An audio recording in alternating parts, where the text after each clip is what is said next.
हनुमान भगवान श्री राम के महान भक्त थे। भगवान श्री राम के बाद यदि किसी नाम का स्मरण किया जाता है तो वो है हिंदुइज्म के सबसे ताकतवर और सबसे लोकप्रिय हनुमान जी। इनकी बहादुरी और शौर्य की कहानी तो हर किसी ने सुनी होगी। इनके किस्से हमने रामायण और महाभारत में भी सुने। हनुमान जी के बिना रामायण पूरी नहीं हो सकती। रामायण काल में जन्मे हनुमान सैकड़ों सालों बाद महाभारत काल में भी जिंदा थे।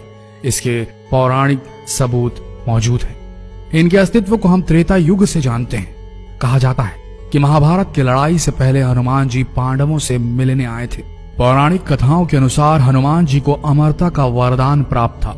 धार्मिक ग्रंथों की बात करें तो हमें उनमें हिंदू धर्म के भगवानों के वापस स्वर्ग में जाने का वर्णन मिलता है, लेकिन शेष रहते हैं तो हनुमान जी, जिनके मरने या वापस स्वर्ग में जाने की बात किसी भी ग्रंथ में देखने को नहीं मिलती। तो क्या ये बात सत्य है कि हनुमान जी आज भी पृथ्वीलोक में कहीं विचर रहे हैं? क्या हनुमान जी जिंदा हैं? और हैं तो कहां हैं, किस हाल में हैं और क्या कर रहे हैं मानव जाति के साथ? इस बात को दोहराने की जरूरत नहीं कि भगवान हनुमान अमर थे। कुछ महान लोगों ने उनके दर्शन करने की बात भी कही, जिसमें ऋषि माधवाचार्य, तुलसीदास, स्वामी रामदास और राघवेंद्र स्वामी जैसे महापुरुष शामिल है। तो क्या ये सच है कि हनुमान जी किसी गुप्त स्थान में आज भी विराजमान है पृथ्वी पर? क्या यह सत्य है कि हनुमान जी आज भी जीवित हैं? क्या ऐसा हो सकता है? क्या ऐसा संभव है? यह वीडियो इन्हीं रहस्यों, इन्हीं तथ्यों की पड़ताल करने की पूरी कोशिश करेगा। हमारा अनुरोध है सारे हनुमान भक्तों से कि इस वीडियो को जितना हो सके शेयर करें और इस पेज को फॉलो करना ना भूलें, ताकि हनुमान की महिमा, हनुमान जी की महिमा पूरे देश के बच्चे बच्चे तक पहुंच जाए। हनुमान जी को मानने वाले लोग कहते हैं कि हनुमान जी हर उस जगह पर मौजूद हैं जहां उनके भक्त उन्हें बुलाते हैं, उन्हें याद करते हैं, और हनुमान जी हर उस जगह आ जाते हैं जहां उन्हें सच्चे दिल से पुकारा जाता है। वहीं दुनिया भर में कई ऐसी जगह हैं जहां ऐसे पैरों के निशान बने हुए हैं जिन्हें देखकर लगता है कि कोई ऐसा जीव आज भी आज के मॉडर्न वर्ल्ड में, आज की पृथ्वी में मौजूद है जो आकार में बेहद विशाल है। दुनिया भर के कई अलग अलग देशों में इस तरह के विशालकाय पैरों के निशान जो अपनी स्क्रीन पर अभी देख रहे हैं काफी संख्या में पाए गए हैं, और वैज्ञानिकों का यह दावा है कि निशान किसी ऐसे जीव के हैं जिसका शरीर काफी विशाल रहा होगा और मानव जैसे पद चिन्ह होंगे। तो क्या लगता है आपको, क्या ये हनुमान जी के पद चिन्ह है? अमेरिका में कई लोगों ने काफी बार एक विशालकाय जीव को घूमते देखने की बात कही है। ऐसा माना जाता है कि अमेरिका की माया सभ्यता भी एक मंकी नामक, यानी कि एक मंकी गॉड की पूजा करती थी, एक भगवान की पूजा करती थी जिनकी शक्ल सूरत बिल्कुल हनुमान जैसी थी। तो क्या माया सभ्यता के लोग, प्राचीन रहस्यमयी माया सभ्यता के लोग हनुमान जी से अवगत थे? क्या वो उन्हें मंकी गॉड के रूप में संबोधित करते थे?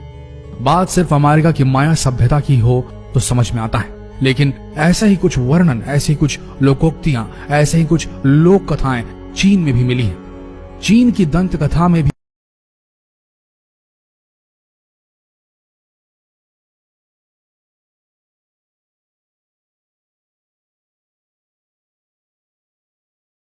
इस बात का प्रमाण हमें श्रीलंका में रह रहे एक आदिवासी कबीले से भी मिलता है। कहते हैं जब भगवान राम ने अपना मानव शरीर छोड़ दिया था, तब हनुमान अयोध्या छोड़ भगवान राम की याद में श्रीलंका के जंगलों में मेदुर पर्वत की तरफ चले गए थे। जी हाँ, मेदुर पर्वत। मेदुर पर्वत में जंगली आदिवासियों ने हनुमान जी की बहुत सेवा की। वहां से वापस लौटते वक्त उनकी भक्ति और सेवा से खुश होकर हनुमान जी ने इस कबीले के लोगों को ब्रह्म ज्ञान का बोध कराया था। जी हाँ, ब्रह्म ज्ञान का बोध कराया था, और उन्हें यह वचन दिया कि वे हर एक 40 साल बाद उनके कबीले के साथ रहने आएंगे और उनकी पीढ़ी को आत्मज्ञान देंगे। साथ ही हनुमान जी ने उन्हें एक मंत्र भी दिया था, काल तंतु कारे चरंती एनर मरिष्णु निर्मुक्तेर कालेत्वम अमरिष्णु। और इस मंत्र को देते हुए हनुमान जी ने कहा कि जब भी तुम मेरे दर्शन करना चाहो तब ये मंत्र पढ़ना, मैं पलक झपकते ही आ जाऊंगा। पर उन कबीले वालों ने हनुमान जी से पूछा कि यदि ये मंत्र कभी किसी और के हाथ लग गया और वो इसका गलत इस्तेमाल करने लगे तब क्या होगा? तब हनुमान जी ने उनसे कहा कि यह मंत्र सिर्फ उस इंसान के लिए काम करेगा जिसको अपनी आत्मा का, मुझसे जुड़े रहने का एहसास होगा, और जहां यह मंत्र पढ़ा जाएगा वहां से 980 किलोमीटर तक ऐसा कोई भी इंसान नहीं होना चाहिए जो मुझ में सच्चा विश्वास ना रखता हो। खैर, मजेदार बात तो यह है कि ये जंगली आदिवासी समुदाय आज भी मौजूद है और श्रीलंका के जंगलों में बाहरी समाज से एकदम दूर है। इनका रहन सहन और पहनावा और भाषा भी प्रचलित भाषा से एकदम अलग है। सेतु संगठन के अनुसार इस कबीलाई या आदिवासी समूह को मातंग लोगों का समाज कहा जाता है। इस समुदाय पर लोगों का ध्यान तब गया जब सेतु नामक एक आध्यात्मिक संगठन ने इस आदिवासी समुदाय की कुछ अजीबो गरीब गतिविधियों को नोटिस किया। इस संगठन ने उनको और अच्छी तरह से जानने के लिए जंगली जीवन शैली अपनाई और इनसे संपर्क साधना शुरू किया। संपर्क साधने के बाद उन समूह से उन्हें जो जानकारी मिली उसे वो जानकर हैरान रह गए। दरअसल ये अजीब गतिविधियां एक पूजा का हिस्सा थी जो हर 41 साल में हनुमान जी के आने पर की जाती थी और ये लोग इस अजीब एक्टिविटी को इसीलिए करते थे क्योंकि हनुमान जी उस समय उनके साथ थे। सिर्फ कबीले वाले उन्हें देख सकते थे। जो संगठन सेतु था उसके अनुसार इन आदिवासियों के मुखिया बाबा मतंग ने हनुमान जी के द्वारा उस प्रवास के दौरान किए गए हर कार्य और उनके द्वारा बोले गए प्रत्येक शब्द का एक मिनट का विवरण अपनी एक पुस्तिका हनु पुस्तिका में नोट किया हुआ है।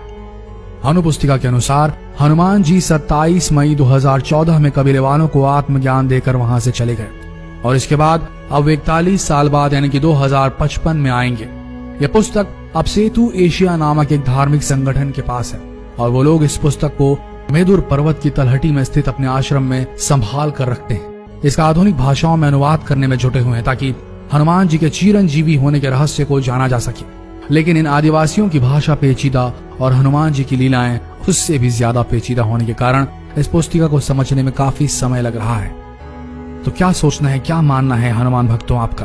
क्या हनुमान जी वाकई में आज भी पृथ्वी पर विचरते हैं? क्या भगवान हनुमान आज भी पृथ्वी पर विराजमान है? क्या लगता है आपको? कमेंट सेक्शन में जरूर बताएं और इस वीडियो को भारत के बच्चे बच्चे तक शेयर करना बिल्कुल ना भूलें। अगर अब तक आपने शिव पुराण को फॉलो नहीं किया है तो यही सही समय होगा, इस पेज को अभी के अभी फॉलो करें ताकि और अच्छे वीडियो आप तक सही समय में पहुंच सके। मिलते हैं अगले दिलचस्प वीडियो में, तब तक के लिए हमारे साथ वीडियो के अंत तक बने रहने के लिए आप सबका धन्यवाद।